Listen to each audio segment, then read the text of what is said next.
Good afternoon. It's Friday, the 4th of July, 2025. Happy Independence Day, Patrick. Oh, thanks for remembering, Mike. Yeah, just after 1 o'clock. Welcome to UK Column News.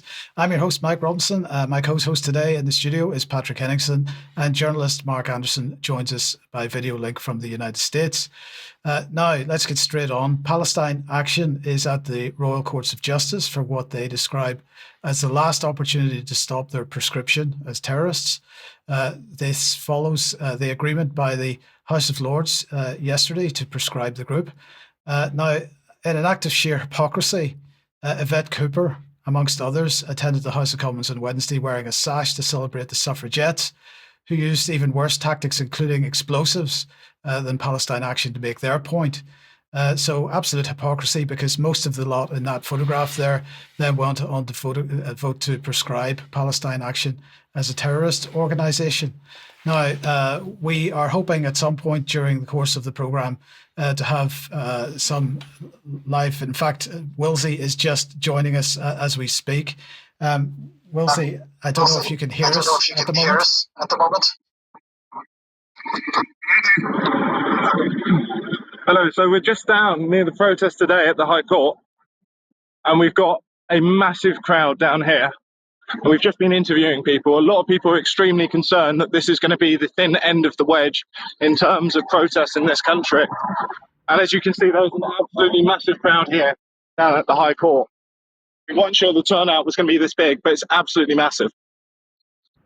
Let's hold on one second. Let's make a formal welcome to the programme. This is Wilsey from Resistance GB. As you say, a massive crowd there, Wilsey, and has it been well behaved so far? What was that, Mike? How are things going at the court? Are the crowd protesting well? There's a lot of energy down here. You can see there are a huge amount of people. It's an absolutely massive crowd. I'm sorry that it's slightly hard to hear you down here. But you can see there's a huge crowd. They've got speakers, they've got a sound system, and I'm estimating there might be maybe 1,000 people down here. It's a really big crowd. And is there any indication yet as to what the likely outcome of this is going to be? People are very unsure what the likely outcome is going to be. People aren't certain, given that they've been talking especially about Israeli infiltration. And they say there is a lot of Zionist control within the government. And so they're worried that no matter how many numbers they have down here, that it will just be ignored. But they do have hopes. They believe that there's a human rights argument on this. And they think, hopefully, fingers crossed, they can win. But no one really knows. And does anybody know how long this hearing is likely to take? Are we going to get a result today? They're hoping to get a result today. And a lot of people are very angry at this. A lot of people are very angry at the fact that they're going to be designated terrorists. And people have expressed to me that they're happy to continue with Palestine Action despite the terrorist designation, potentially challenging that under human rights grounds. Well, Wilsey, I'm going to say thank you very much for joining us today. That has been extremely interesting. It's great to see that number of people out on the streets. And you have sent us a little video report. We're going to put that out during Extra today, and that'll go out alongside the news programme later on. So thank you for joining us today. Thank you very much. Okay, thank you. Now, that is quite the situation there, Patrick. The issue, as I mentioned on Wednesday, is aside from the hypocrisy of Yvette Cooper and so on, wearing the sash, honouring the suffragettes at the same time that they're making this vote. Of course, the actual activities of Palestine Action, no different to others, including Just Stop Oil and others. This was not terrorism by any definition. No, this is the criminalization of what used to be legal protest in the country. And I think let's just underline the point here that the government, the Yvette Cooper, the Starmer, the Israeli lobby, they're strong-arming parliament in order to criminalize protest on behalf of it looks like, according to their involvement with the various Israeli lobby actors, Mike, on behalf of a foreign government. Yes. So, well, look, we are going to talk more about the context of this in a little moment. But you've got more on the Palestine action situation here. as you can see, there's a shot here from the High Court, of course. So as Wilsey was reporting there, a lot more people. This was earlier from a previous hearing, I believe. So this is the scene, and there's a lot going on here. And the government is not looking good on any of this. Let's just look at Chapter 1 here, revealed how the Israel lobby got Keir Starmer to ban Palestine action. So clearly, there is activity in the background here with regards to the various Israeli lobby organizations, and they're playing a pivotal role, Mike, in pushing for the banning of Palestine action, or worse than banning, labeling them a terrorist organization here. But here's what we spoke about before, and this is what you need to pay attention to. And this is, again, from Yvette Cooper's statement here. She is the Secretary of State for the Home Department, Home Office there. The disgraceful attack on Bryce Norton, talking about RAF, Bryce Norton Air Base, in the early hours of the morning on Friday, the 20th of June, where I guess they put red paint on one of the... Yeah, I mean, to call it an attack is just ridiculous. An attack. They broke in and they put some red paint on a plane in the engine bay. Wait a minute, what can we say? It's that used to be considered legal, and might be criminal damage. We'll get to that in a minute. But back up on screen here, saying that, here we go. This latest is in a long history of unacceptable criminal damage committed by Palestine action. So it's right there in the words of the Home Secretary, criminal damage. It doesn't say terrorism. Right. It's criminal damage, which is legal, is protected protest. Okay, so, and they go on here, and this is also important. It says the UK's defense enterprise is vital to the nation's national security, and this government will not tolerate those that put that security at risk. So, defense enterprise. What is the definition of enterprise? Well, that's like industry. It's something productive. It's profit-driven industry, enterprise. So the UK's profit-generating defense industry is vital to the national security, and anybody that touches it or disrupts it for any reason is putting the national security at risk? Or, Mike, are they actually putting maybe that corporation's profits or share prices at risk? Right. Because are those two the same thing now? That's my question. Yeah. That's my question. So we're just looking at their own statements, and you can draw your own conclusions here. And let's bring this in as well. And of course, this one certainly is one for the books. The UK High Court held back evidence whilst upholding the F-35 controversial exports to Israel. So what exactly happened here? Let's take a look. Well, it seems that the UK ignored its own spy footage when assessing Israel's compliance with international law. We're talking about humanitarian law. So are they guilty of war crimes or genocide? Key documents withheld from court on Israel's shooting of minors. That also happened. And again, the Foreign Office paid, according to documents that are published, we'll show you in Declassified UK, £750,000 for, quote, independent analysis on Gaza.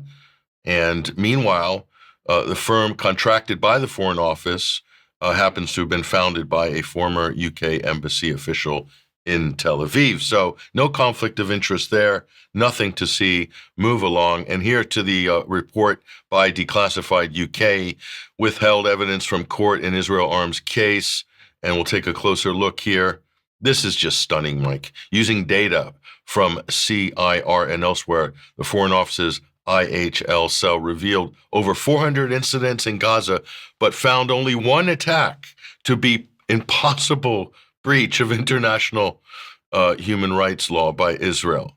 And that was Israel's airstrike on the World Central Kitchen convoy, which killed 7 international aid workers, including 3 Britons. That's the only one of all the Israeli airstrikes that garnered any concern in this I can't believe I'm reading this. But anyway, the other 412 incidents that were looked at, those aren't the total Israeli incidents, by the way. Those are just the ones looked at, were judged as, quote, inconclusive.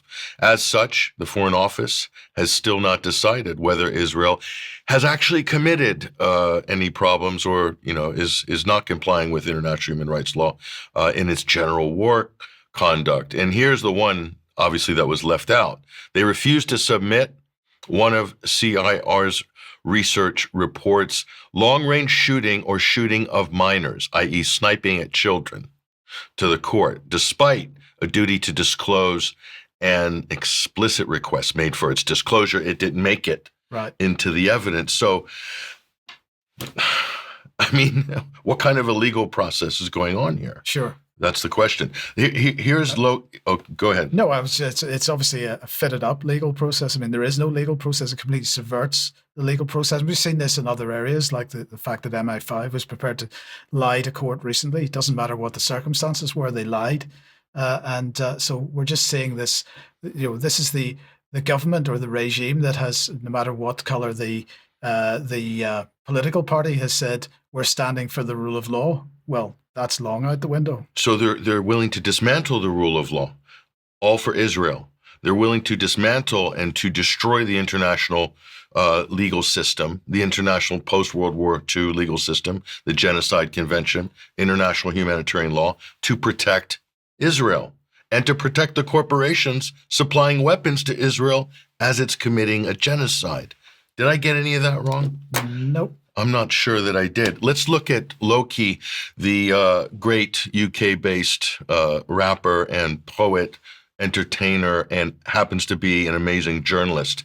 This is just a clip of a report he did recently for Double Down News. Take a listen.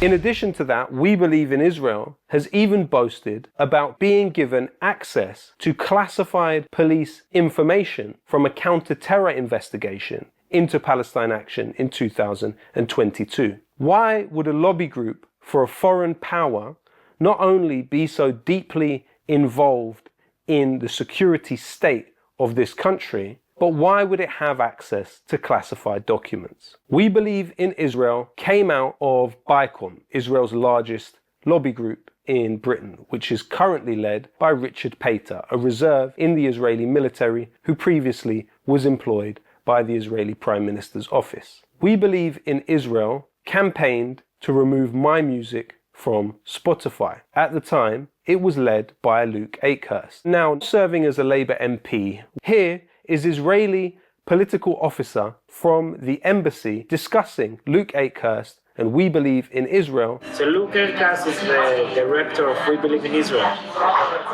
He's a great guy. He's one of the best in the inside. Why are we allowing a foreign lobby group led by an alleged spy to dictate what is and isn't acceptable protest in this country? Good question. The NGO he's talking about, We Believe in Israel, are the ones that look like they pushed the initial push to ban Palestine action. He's talking about an alleged spy. Let's look at who that alleged spy or who he's referring to there. And there's the organization, We Believe in Israel. It's trying to ban Palestine action. This is clearly an Israeli lobbying organization, whatever you want to call it here. And this is the person, one of the heads anyway, of this organization. Her name is Catherine Chatham. That name sounded familiar when I first saw it. And lo and behold, it is this woman, a woman of many faces, who allegedly or apparently converted to Shia Islam and made her way onto Press TV and RTV, RT International, and other international networks, posing as a type of resistance journalist. And the allegations are that she was an Israeli spy or a British and Israeli spy, infiltrated those organizations. She, on record, has said, I managed to infiltrate to the highest levels, quote, it's in Loki's report at Double Down News. We'll give you the link to that in a moment. But here she is. There we are, executive director of We Believe in Israel. So that's quite a jump from being a pro-resistance Shiite convert gallivanting around Tehran and returns to the UK and is affiliated with the Henry Jackson Society and this organization. I mean, that's just a little bit fishy. I can see how the allegations of her being a spy are certainly prevalent, because it does look very suspicious. Right. So that's what's going on there. If you want any more background on this story with her, this is a great piece by Alan MacLeod at Mint Press News entitled Catherine Perez Chatham, a French-born UK Jewish, French, Jewish, and lives in the UK, apparently here, Israeli spy who infiltrated Mint Press. So apparently made her way into Mint Press as well. So very effective. And here's one of the people mentioned in Loki's report. This is the former head of Labor Friends of Israel, John Woodcock. He had to leave the party for some reason, did he? He did. There was a sexual harassment scandal, Right. as far as we could see. Apparently, he left his post after that. But he landed on his feet, Mike, managed to get a title Peerage, there, yeah. a peerage, lifetime peerage there in the House of Lords. Lord Walney, he is now known as. So, there we are. But he's featured in this report, and it's quite damning, actually. And you can see the direct link with this gentleman and all of these organizations, and then the move to ban Palestine action. So there we are. We see all these operatives working pretty much in concert for the same ends. There's Loki's report there. If you want to go look at this Double Down News, he is just a fantastic journalist. I don't need to say any more, Mike, but all the receipts are there. Yeah. Okay. Thank you, Patrick. Well, look, let's just have a look at some of the context behind this, because, of course, it shouldn't be really surprising that the British government is behaving this way. On Wednesday, we were discussing the fact that the inconveniences of elections and representation of the electorate have been removed from the MP's job description on the British Parliament website. And this is just one of the recent signs that we, in fact, do live in a dictatorship. So let's just remind ourselves of where we're at. So first of all, let's look at the shutdown of any criticism of the state.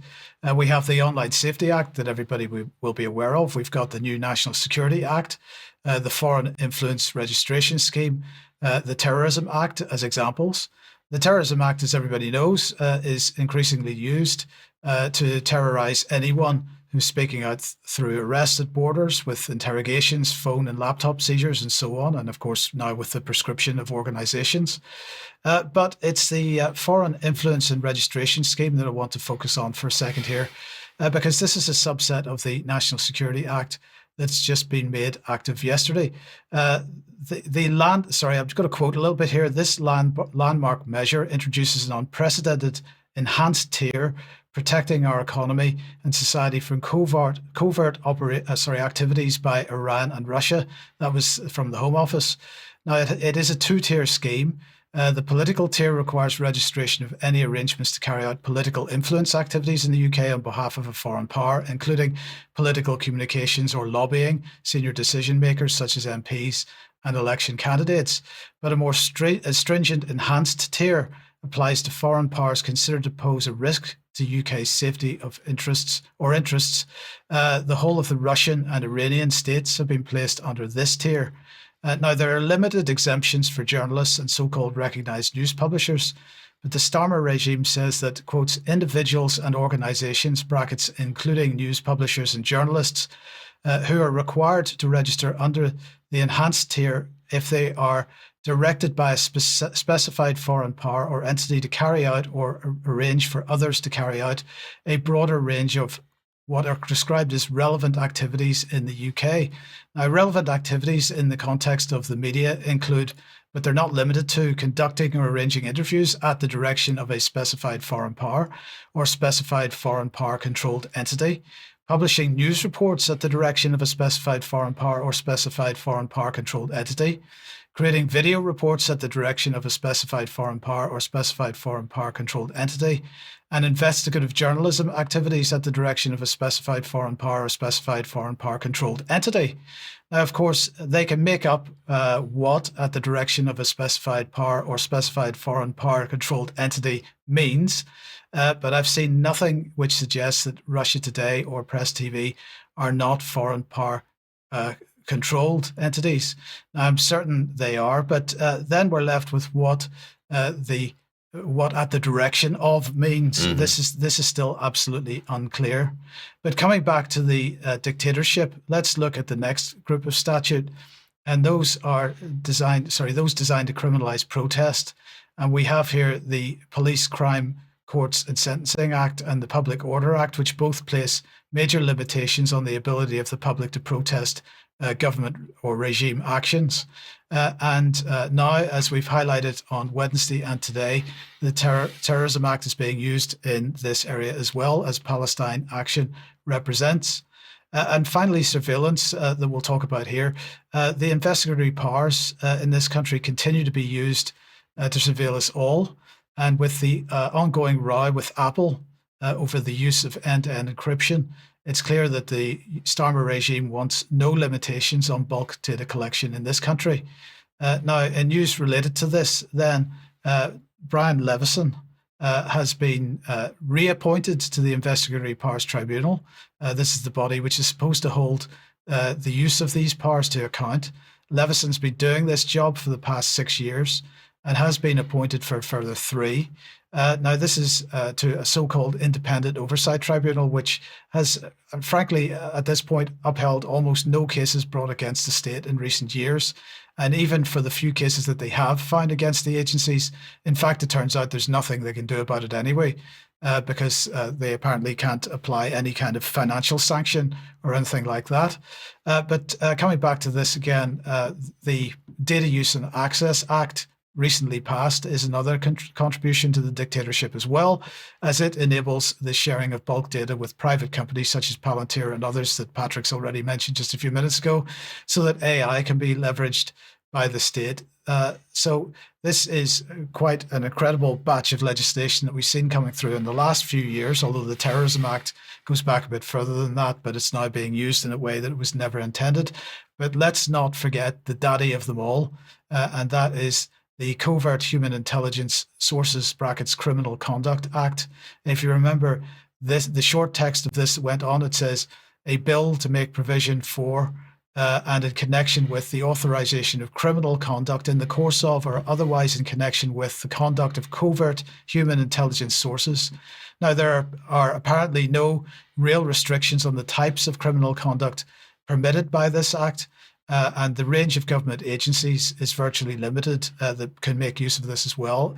Now, it is true that there's an undoubted decline in the use of covert human intelligence sources, but they are still used. And it's in this context that I think we should be looking at the Palestine Action issue, because even if you disagree with their aims, the fact that their right to protest and express themselves is shut down in this way is as dangerous as it gets for all of us. And anyone welcoming this regime action, I think, does so at their own peril. And to add to that, Mike, what Loki shared in that Double Down report is Elbit Systems.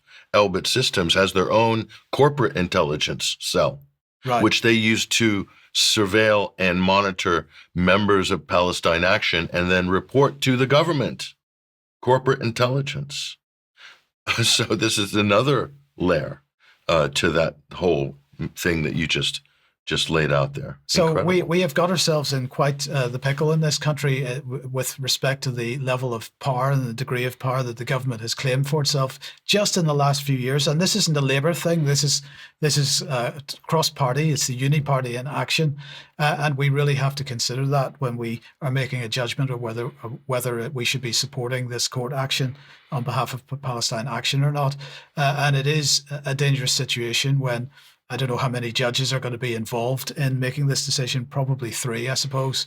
But nonetheless, it comes down to those 3 individuals. And also the continued blurring of the line, Mike, between national security and national interests, and then between national interests and corporate interests. Ergo, corporate interests become national security.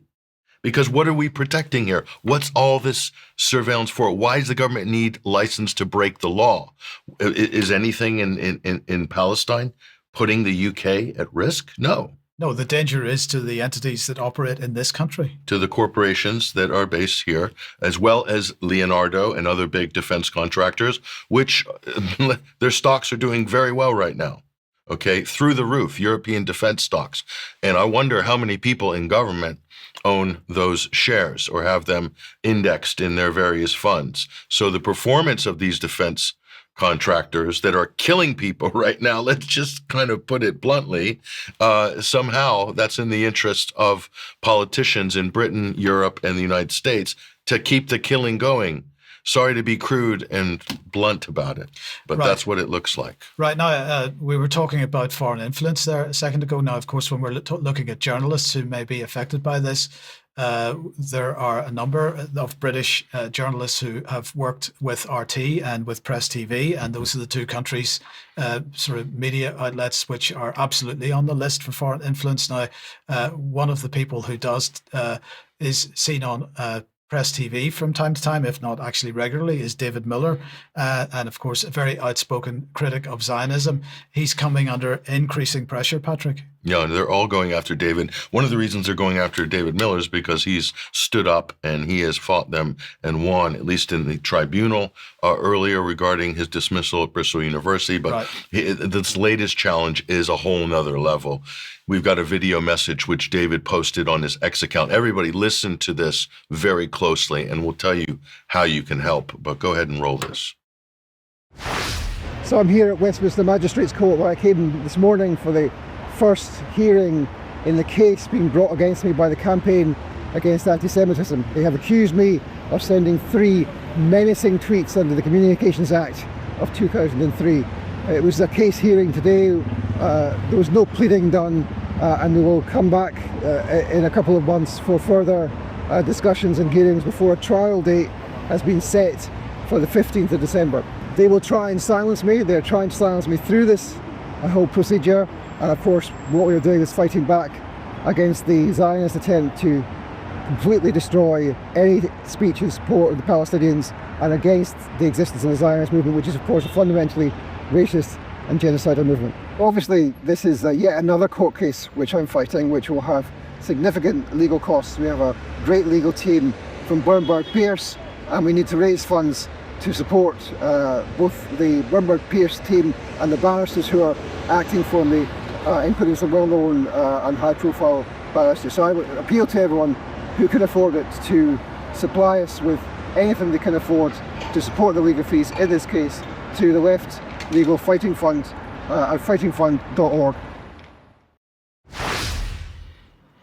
Yeah, so just to get some more details on this, we'll bring this up on screen. This is the basis. This is an attempt at a private prosecution, and it's a strategic lawsuit against public participation, or a SLAPP. Talk about an acronym there. And an act of desperation by the State of Israel in a propaganda war it has already lost. This is up on David Miller's crowdfunding site here. And this is what he says, and this is basically the gist of it. They say that some of my posts on this platform, X, were, quote, menacing against Jews and Zionists, says David Miller. Now, if you want to help out in this legal challenge here, there's his crowdfunding campaign right there. Left Legal Fighting Fund, Stop the CAA. The campaign against anti-Semitism is what's being used to try to skewer David Miller here once again. And again, take a closer look at the URL. We'll bring that up on screen. That's the URL if you want to get involved, fightingfund.org/stop the CAA. And it'll be in the show notes. This will be on the show notes as well. And for those of you who don't want to use the online facility, I think they have a facility if you want to send a check. If you prefer to send a check, there's the address right there. Take a screenshot of this right now on the program. And that's in Derby, England, that address there. Please indicate on the back of the check what it's for, i.e. write David Miller on the back of the check so they know when you send it to that address. But that was posted by David Miller himself on his X account. So we are just copying that information and sharing it with you. Very important precedent. Obviously, they're really going after David. They lost in the tribunal. They tried to take him down. He fought back and he won. And now they're coming at him to try to shut down his free speech, to deny him of his rights of freedom of expression as an academic and also as a journalist as well. Now let's welcome Mark to the program. And Mark, the protest against what's going on in Gaza isn't restricted to the UK. Many other countries as well are protesting. What's been going on in the Netherlands? Good day, gentlemen. I was looking into similar things, and I happened to find an item from NDTV World News out of Holland, and it's very poignant. It kind of speaks for itself. There's a video clip we can roll in a moment. It also comes as an Irish politician who was falsely labeled as the prime minister spoke out in the Irish parliament very emotionally about Benjamin Netanyahu's targeting of children, he believes, in Palestine with basically murder, with all the blunt force of the IDF. Anyway, this is very poignant. A lot of shoes were recently laid out, tens of thousands of pair of shoes in Holland to symbolize the deaths of children in Palestine. So let's let that roll.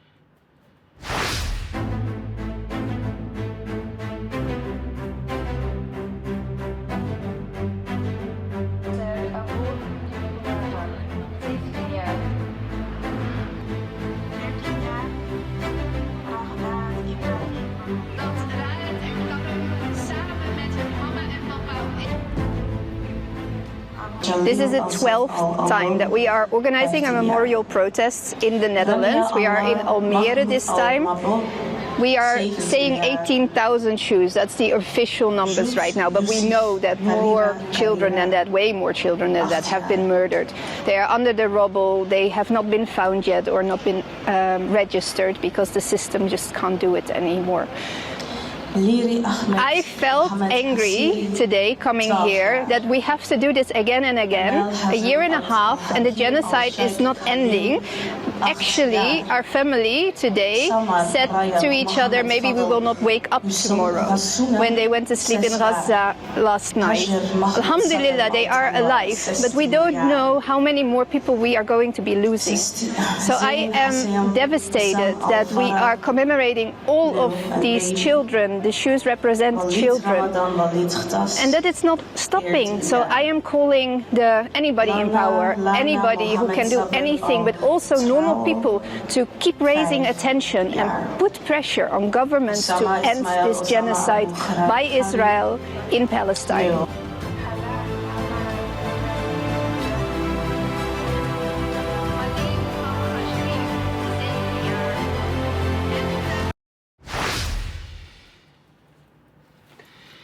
So again, a very poignant reminder of the death toll in Palestine, particularly against children, as she mentioned, so many of them under the rubble, a truly devastating and tragic outcome. But of course, not unexpected given the IDF's absolutely relentless and barbaric approach to this.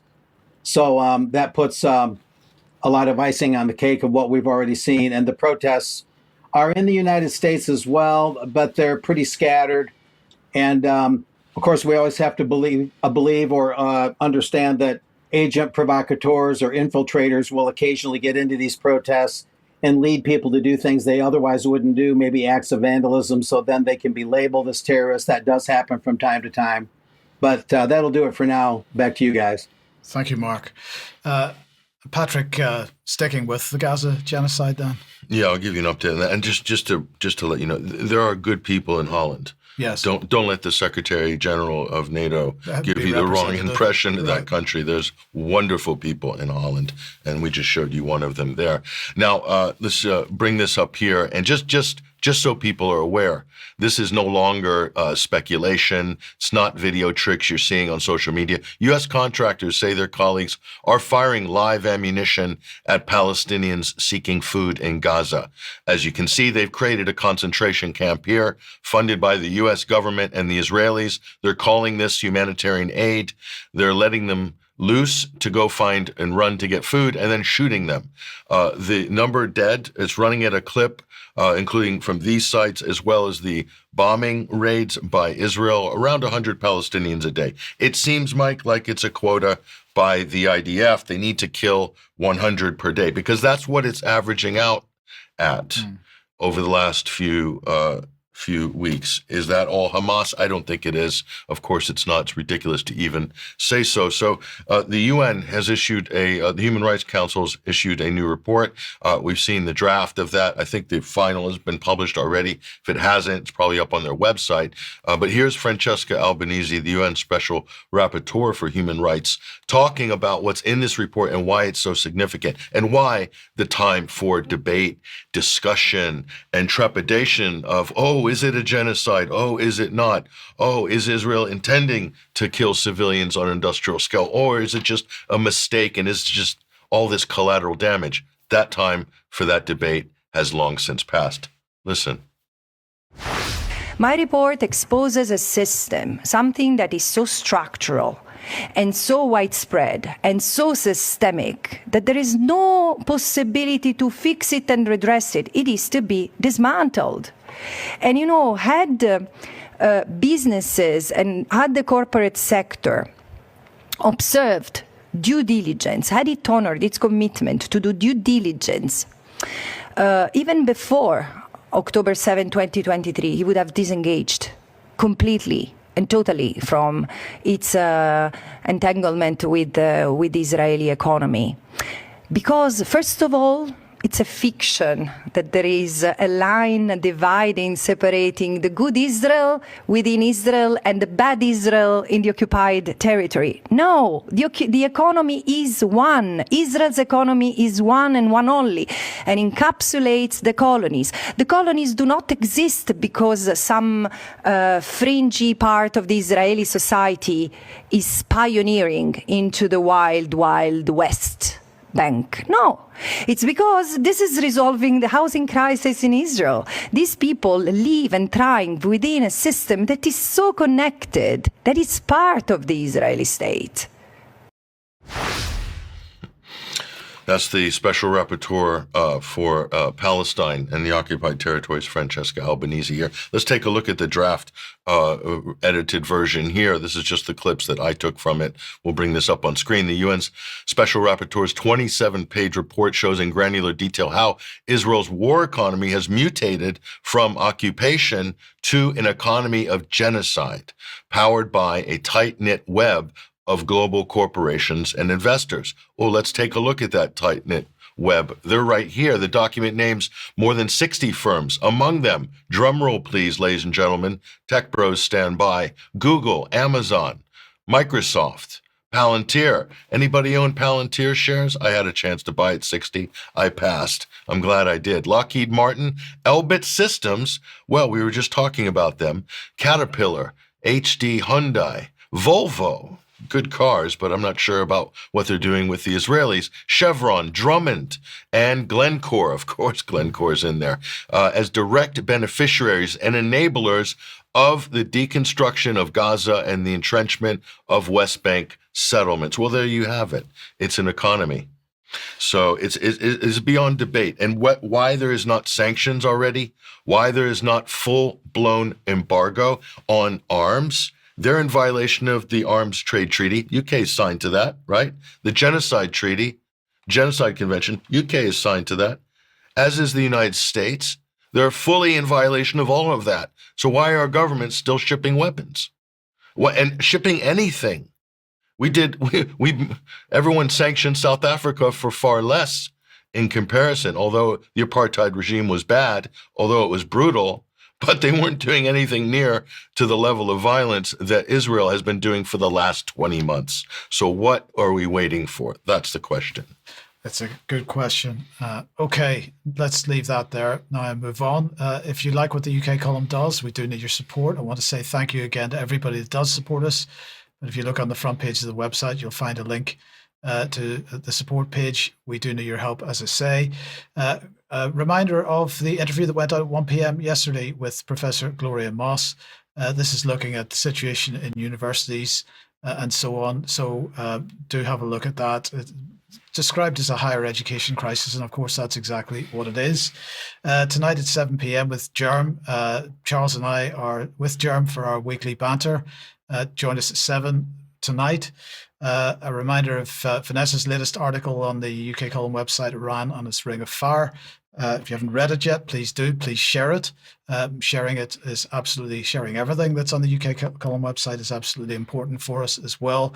And finally, an advertisement here for an event taking place tomorrow in Scotland. This is taking place in Glasgow at the end of Jamaica Street by the River Clyde on the digital slavery. And so they are going to be out campaigning on that issue tomorrow. Anybody in the area would like to join them, the details on screen will be in the show notes as well. Keep cash alive. Look at that sign. Absolutely. We love that. Yeah.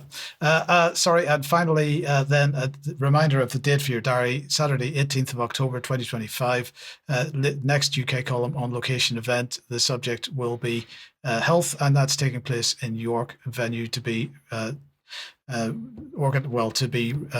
notified later on. So, and speakers as well. So keep that date in your diaries for that. Okay, let's move on then to Ukraine. And what do we have here? Well, lots of bombing going on. Trump was on the phone again to Putin yesterday. He seems to have offered, well, not very much, actually. In fact, so the Western media is presenting this as Putin being unwilling to do a deal. But in the early hours of this morning, then, Kiev was under bombardment again, as we could see on screen at the moment. There were several waves of attacks lasting for hours. And according to Ukrainian Air Force's Telegram channel, Kiev was the main target of the strikes. Zelensky, of course, piped up. He condemned it. He said that this was one of the most, quotes, demonstratively significant and cynical attacks of the war. He was very unhappy, in fact, that his sleep was disrupted. He said it was a harsh, sleepless night. So he also complained that the attacks came directly following Putin's call with Trump. And he wrote on his Telegram channel that Russia once again demonstrates that it does not intend to end the war. Now, in related news, Mark Rutte, Secretary General, gave an interview to Fox News on Wednesday.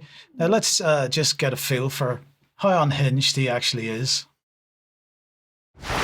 And then to Lavrov, I mean, he is foreign minister of Russia, I think, since the birth of Jesus Christ. And since then, anything useful came out of his mouth. So let's not pay too much attention to Mr. Lavrov. This is just quite incredible to be coming out of the mouth of Mark Rutte, the biggest propagandist on the face of the earth, as far as I can see. I could also interpret that as he's basically inferring that Sergei Lavrov is the Messiah.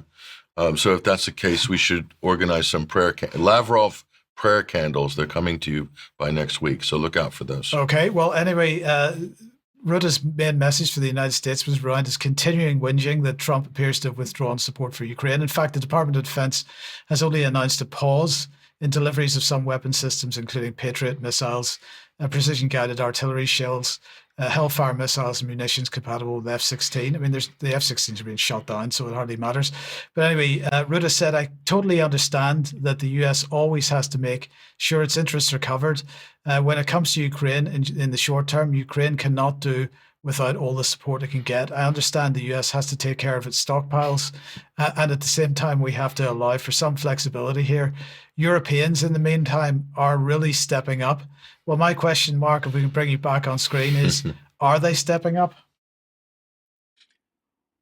Well, that is certainly the plan. There is a major move in Europe, and I mentioned it. We can show this first slide. I mentioned it in a couple of reports ago on the 20th of June when I talked about a Bilderberg attendee citing the Savings and Investment Union as part of a greater stockpile of cash and credit to leverage or collateralize to completely revolutionize and enlarge European defense. And that is to be based on largely European production and far less reliance, they say, on American weapons and American weapons systems. Let's go back to that first slide, because that's the important report. the European Commission unveils the White Paper for European Defense and the Rearm Europe Plan and Readiness 2030. The Commission and the High Representative have presented a white paper for European defense as part of the Rearm Europe Plan, an ambitious defense package providing financial levers, including the Savings and Investment Union, to EU member states to drive an investment surge in defense capabilities. So this is about rumors of war, the possibility of war, real war. It's about basically basing the entire planned economic boost of Europe and basing it all on defense and military. It seems that we cannot have peace and economic prosperity at the same time. We have to put the entirety of Europe on a war footing, a war production footing. Only then can we have that military-based, relatively good economic health, economic vitality. Anyway, here's some key quotes from that European Defense and Rearmament Plan, Readiness 2030. This plan also relies on the European Investment Bank Group to widen the scope of its lending to defense and security projects while safeguarding its financial capacity. On top of unlocking substantial funding, this will send a positive signal to the all-important markets. And we have another call out, I believe, from that same plan.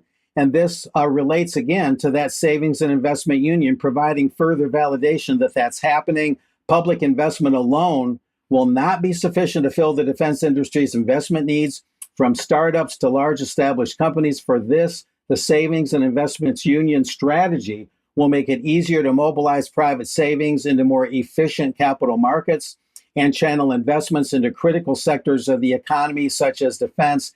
And they're saying for now in this report that the Savings and Investment Union would be putting forth money voluntarily from European savers, everyday citizens and their savings accounts and their time deposits and things like that. This next slide is basically just a source that people can access from the show notes. This is a very in-depth report in a lot of ways, the economic impact of higher defense spending. And it admits pretty clearly here that Europe will go significantly into debt and incur much more debt to do this European-wide major defense manufacturing rearmament plan. And so that's very significant to keep in mind. The next slide also reiterates from a couple of reports ago from me, the Bilderberg link, leveraging or collateralizing the savings of Europeans, which numbers in the tens of trillions in the amount. That came up initially in this European Financial Stability and Integration Review Plan that Maria Albuquerque, a Bilderberg attendee this year in Sweden, announced on the eve of Bilderberg. So we've got solid proof that they're going to leverage savings, and it's just a matter of how they'll do it. The next thing is just a basic graph. I only have one of these. It shows from 2014 to 2024. That was the initial commitment a little over 10 years ago for 2% of GDP to be spent on defense by European countries. And by the time you get to 2022, where Russia invades Ukraine, you see the speed up and increase of defense spending from NATO countries. And so another key point here is that it's pretty much all predicated on Ukraine and Russia. Russia is this big threat. They alone wore the black hats when they invaded Ukraine. Therefore, that's kind of the whole central motivating point of this is Ukraine wears the white hats. They can do nothing wrong. And so because of what happened to them, Europe must rearm in a very broad and long-term sense, with profiteering being at the top of the game. Anyway, there's some other important aspects to cover here on breaking defense. This is a trade journal. Let's look at this.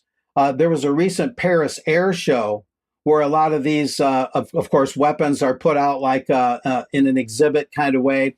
Europe is pouring money into defense, the headline says. Can U.S. firms reap the reward amid transatlantic tensions? And so the U.S., of course, is chomping at the bit now that it motivated Europe to spend not just 2%, but up to 5% of its GDP, European nations, on defense. But that's a 10-year timeline. That's supposed to be up to about 2035. They're giving them 10 years to reach that 5% threshold, But the Financial Post noted in this 27 June item, European allies are wary of buying American as they plan this defense buildup. So the U.S. may or may not totally cash in on this rearming and remilitarizing of Europe, where they're going to try and build the entire economic prosperity of Europe pretty much on military matters, the armaments, AI systems, ammunition, you name it. Now, Andrius Kubilius, the EU Commissioner for Defense and Space, had a couple interesting things to say.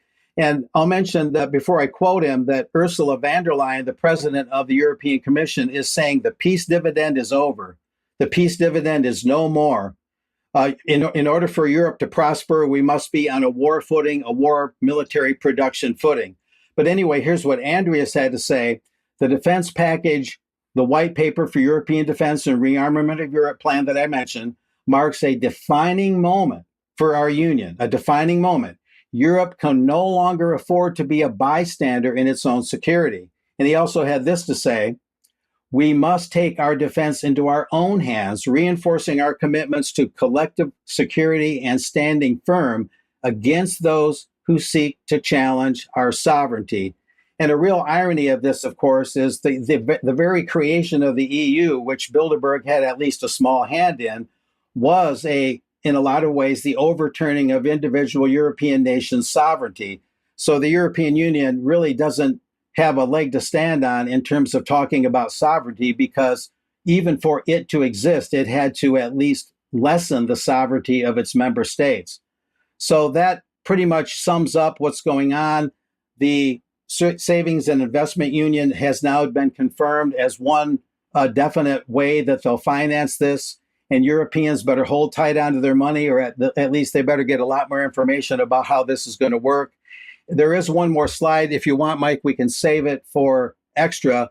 But at the Paris Air Show, they put baffling and opaque baffles around the Israeli booths at that Paris Air Armament Show in a move that Israel called outrageous and unprecedented, evidently a act of protest in some respect against what the Israeli military has been doing, unless they were somehow protecting them, or maybe even a little bit of both. But Israel did protest about that. But that's an interesting twist on the end of this story for today. Just on the defense thing, Mike, this 5% target, the likelihood that any of these countries are going to actually meet that. You're talking about all these, as Mark said, all the bail-ins or, stealing savings to find. They're looking for all these schemes because the cash isn't there. Italy's doing about 1.5% at the moment, and they're so desperate to add to the NATO tally. There's a bridge that's planned to join the mainland Italy to Sicily, and Meloni's trying to bundle that in as a NATO expense in order to get up closer to her 5%. And Trump just threatens the Spanish. The Spanish said, no way are we going to spend 5% of GDP on military. And Trump threatened them with tariffs. So talk about an attack on sovereignty. The United States is going to determine whether you're going to go into massive debt to pay for this bloated 5% defense budget to fight a phantom menace, the beast from the East. Talk about an attack on sovereignty. So you can't decide what you spend your money on anymore? Is this the new Europe? It absolutely is, yeah. Unbelievable. No, it is the new Europe. And, it's absolutely clear, Patrick. The UK claims to be spending 2.5% already, 2.7%, whatever it is at the moment, and they say they're going to go to 3.5%, whatever. In order to even come to that number, they are including pensions in the figure. So and I'm sure all the other European countries are doing something similar. Yeah. So we are faced with a Russia. If Russia is our enemy, which I absolutely say they are not, but von der Leyen and the rest and Starmer claim that Russia is our enemy. Now, Russia has weaponry with much smaller defense budget than the weaponry that we can't even get near.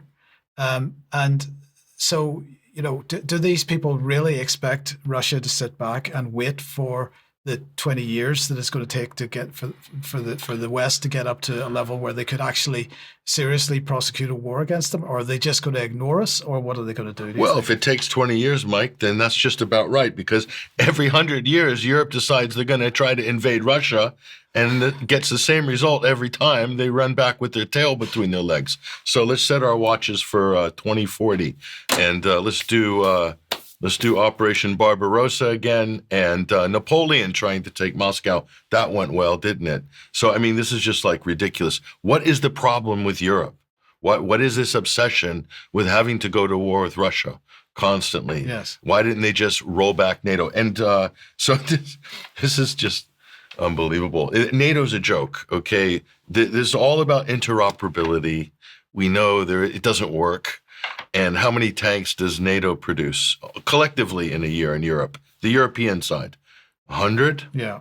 What is Europe? We don't have the productive capability. What does Russia produce in terms of tanks in a year? About 1,500, 1,500 a year. The whole of Europe can't even do a tenth of the Russian production. Are you guys kidding? Seriously. And despite sanctions. By the Seriously. way, let's just remind ourselves of that. Like, what world are you living in? But your stocks are doing good. Your portfolios are doing good. Index funds, you're making money. You'll be able to buy the third or fourth house and maybe buy the yacht. So everybody's happy, right? Because that's what it's all about. Absolutely. Mark, let's come back to you. Now, was it last week, I think you were talking about Chatham House and the sudden interest in Korea, in the Korean Peninsula. Now, the event has since taken place. What happened? Well, I was able to cover it July 2nd virtually, and it was called How Should Britain Build Influence and Impact in the Korean Peninsula? It included Colin Crooks, interesting, unfortunate surname, UK Ambassador to South Korea, Edward Howell, Korean Foundation Fellow, Karen Maddox, head of Northeast Asia Department, Foreign Commonwealth and Development Office, moderated by Simon Smith of the British Korean Society. And I took some original photos with screenshots here. There's Colin Crooks to the left, Karen Maddox in the middle, and Edward Howell to the right. I didn't happen to include Simon in that. But there is some B-roll here that we can show if you'd like, and I can just give it a very brief outline for the time we have left. Colin Crooks talked about a bilateral free trade agreement with South Korea and said that that's in the works. And he said that Russia has positioned itself as an enemy of South Korea, allegedly. South Korea, to the far east side of Russia, is geographically close, he mentioned, to Russia. And he said South Korea has a good leader in place and has constitutional clarity now, even though its previous president declared martial law fairly recently in 2024, although that president was reportedly impeached. So they believe South Korea is now stable and constitutionally sound, so it can enter into the free trade agreement with the UK and so on. Another important point is that South Korea is sort of part of a apparent UK military and diplomatic tilt, you might say, or outreach. They're basically going to make South Korea sort of an adjunct or add-on to what they're calling the arsenal of democracy for Europe. And so in a strange way, it kind of fits into the report I just made about rearming and militarizing the economy of Europe. There is that connection there. There's some other things. Colin said, the ambassador to the South Korea of the UK, Korean language is the fastest growing for study in the UK. He called that a soft power connection and said 5,000 youth go both directions from UK to South Korea and vice versa in terms of cultural relations.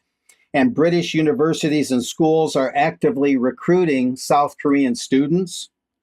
Karen Maddox mentioned a lot of things.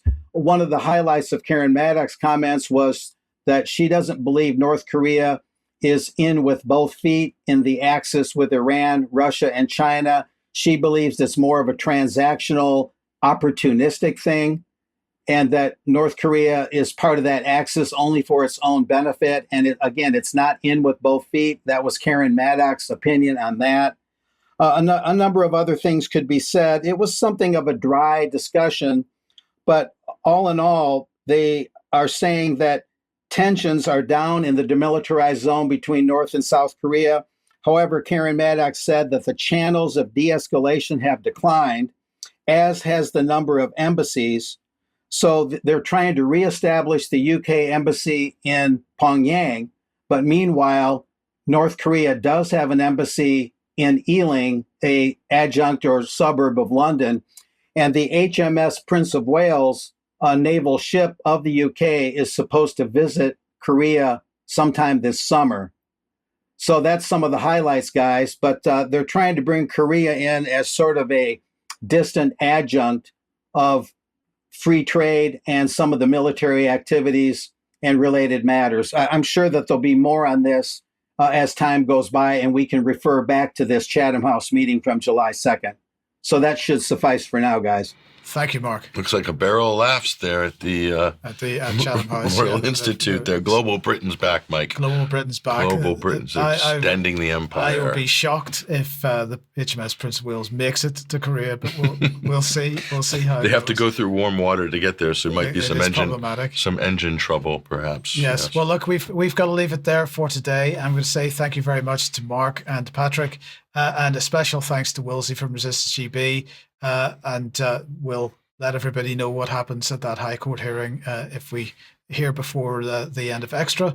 If you're not a UK Column member, please consider joining, because you can join us in a few minutes for Extra on this live stream. Otherwise, have a great weekend, and we'll see you at 1 p.m. as usual on Monday. See you then. Bye-bye.